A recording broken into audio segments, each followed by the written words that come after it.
Tole, Piroojeektiin haroo ikooturizimii Wancii Dandii erga eebbifameetii sagantaa adda addaatiin torbeen lamaan olitti sagantaa adda addaatiin kabajamaati kan jiru eebbisaay. Egaa kana keessaa hanga ammaatitti dorgommiin gugsii fardaa gaggeeffamee jira. Akkasumas immoo dorgommiin fiigicha guddaa Wancii gaggeeffamee jira.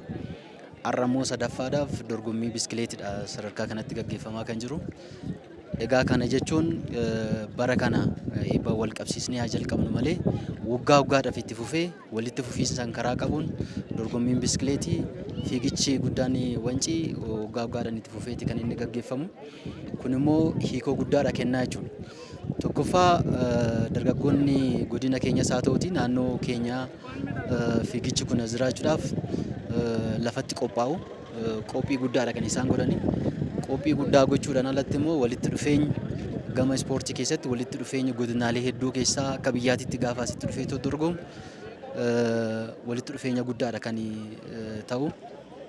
Gara biraatiin fiigichaanis hogguu ilaalte biyyoota alaatirraa illee asitti dhufanii kan dorgoman ni jiru waan ta'eef biyyi keenya akkuma biyyoonni biroo kanaan dura fiigicha akkasii qopheessaa turan carraa kana argannee asitti qopheessuun akka biyyaatittis gammachuu guddaadhaa fi hawwii keenya yeroo dheeraa gaaffii uummata keenyaa naannoo kana misoomaaf gaafachaa ture bira darbe deebii uummata keenyaa uummata biyya keenyaa ta'ee jira jechuudha.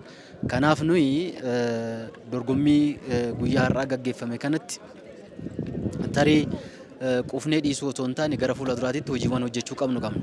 Tokko dargaggeessi keenya kanaan boodatti ispoortiidhaan akka of cimsu fiigicha irratti biskileetii irratti hojii guddaa hojjechuudha qabna. Waajjirri dargaggoof ispoortii xiyyeeffannaa guddaa kennee waggaadhaan dhufnee asitti kan dorgomnu otoo hin ta'in nuusan yookaan ji'a sadiin akkaataa dorgommiin sagantaan bifa kanaatiin asitti dhufee dorgomuu danda'u san achi keessatti immoo dorgomtoota gaagumsa qaban dorgomtoota ciccimoo biyyaafis ta'uu danda'an san kan itti filannu waan ta'eef gara fuula duraatitti akka godina keenyatti carraa guddaa argannee kan jedhu san qabnaa jechuudha. Gara biraatiin biskileetiidhaan akka godina keenyatti ijoolleen hedduun ba'aniiti kan isaan jiranii. Keessattuu aanaan Bachoo magaalaa Tulluu Booloo keessatti piroojeektii biskileetiidhaan ijoollee bebbeekamootu jira. Yeroo ammaa kana ijoolleen achi keessaa ba'an sadarkaa atileetiidhaan iddoo adda addaatitti gurguramaati kan isaan jiranii. Carraa hojiillee argachaati kan isaan jiranii.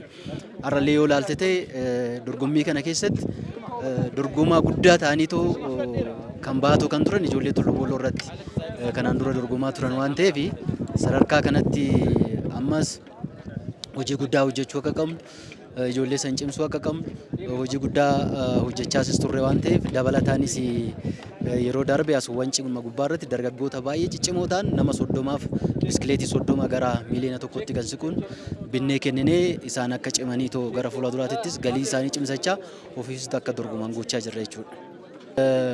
Egaa piroojeektiin amma kan Tulluu Booloo irra kan jiru kan biskileetiidhaan wal qabatee kan jiru sun kanaan duras akka biyyaatitti dorgomtoonni ijoolleen achi keessaa ba'an sun maqaa biyyaatti kan isaan waamsisaa turanii godina keenya xufaa otoo hin ta'in akka Oromiyaatitti ijoollee ciccimtoota achi keessaa beetoo jira. Yaa ta'uti garuu sadarkaa itti deeggaramuu qabanii fi kanaa olitti ijoollee sun dorgomaa cimaa akkaataatti ta'anitti hanqinni tokko wanni isaanii guutamu loojistikiiwwan tokko kan jirutu jira jechuudha. Keessattuu biskileetiidhaan wal qabatee uffannaa isaaniitiin wal qabatee akkasumas wantoota adda addaa ispoortiidhaan wal qabateetoo jiru sanii fi wanni isaan hanqatu jira jechuudha. Egaa kanaaf amma kan gochuu qabnu jenneetoo kan laalle sadarkaa mana maree ispoortii godinaatitti mana maree ispoortii keenya godinaatitti akkamitti cimsuu dandeenya akkamittis deeggaraa kan jedhu san irratti mari'annee jirra jechuudha. Kan haroo Wancii kanarratti ijoollee 30 fi biskileetii 30 kan binne hirmaannaa uummataatiin binne ijoolleen kunillee kanaan booda haroo raayis ijoolleen 30 biskileetii 30 binnee kenneen eegsuun bara dhufutti dorgomaadha ta'u dabalataan immoo galii isaanii hin cimsatu bifa akkasiitiin dargaggeessa hedduu dorgomaa taa'ee uumaa deemnaa kan jedhu san qabannee jirra. Keessattuu kan Tulluu Booloo irratti xiyyeeffannaa guddaa akka nu barbaadu fi deeggaruu akka qabnu irratti walii gallee kallattis kaawwannee irraa hin deeggarras kan jedhu san qabne jechuudha. Tole, ikooturizimiin kun gaafa ijaaramee xumuramu kanaan booda abbummaan kan uummataati. Kanaaf inni gaheen akka godina keenyatti gahee olaanaa bahuu qabnu keessaa tokko eegumsaa fi kunuunsa naannoo kanarra jirudha jechuudha. Tokkoffaa kunuunsi naannoo kanarra jiru biqiltuun adda addaa jira, daandiin hojjetamee jira. Piroojeektiin kun eegumsa barbaada. Tokkoffaa kunuunsa nu barbaada jechuudha. mukkeen naannoo kanarratti hojjetaman jiru. Kunuunsi qabeenya uumamaa sadarkaa kanatti uummanni keenya akkaataa ittiin naannoo kana kunuunsu gochuutu nurraa eegamaa. Tokko uummata keenya mobilaayiz goonee hojii kana hojjechuudha kan qabnu. Lammaffaa nageenyummaa piroojeektii kanaati jechuudha. Nageenya piroojeektii yeroo ammaa kana yoo ilaalle diinni bakka uummanni keenya yeroo ammaa kana ija uummata keenyaa kan ta'e kan rakkoo tokko tokko irraan geessisuudha. Bakki itti deematoo jiru tokko tokko kan mul'atu iddoo hedduutti argaati kan jirru.